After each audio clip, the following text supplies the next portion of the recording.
পিষে নেবো মিক্সিতে, কোনো জল ব্যবহার করব না, জল দিতে হবে এখানে, জল ছাড়া পিষা হবে না। কতটা পাতলা পেস্ট করে নিয়েছি, ভিতরে করে রেখে দেবো 5-6 ঘন্টা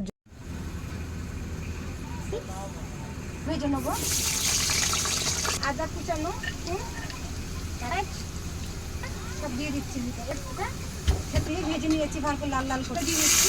গরম মশলা, মাংসগুলো, সেগুলো, ঝাল লঙ্কার গুঁড়ো, কাশ্মীরি শুকনো লঙ্কার গুঁড়ো, হলুদ, লবণ মিক্স করে নেবো। আমাদের জন্য কড়াইটা বসিয়ে দিয়ে রাখছি।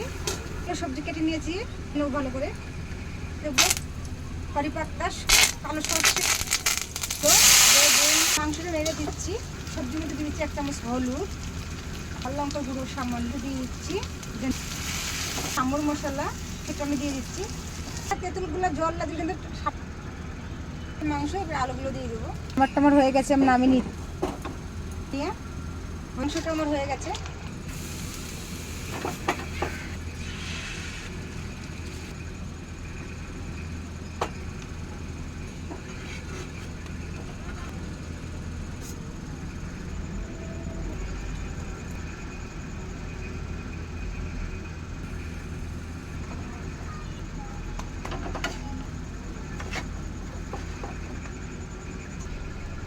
দিয়েছি কষা মাংস।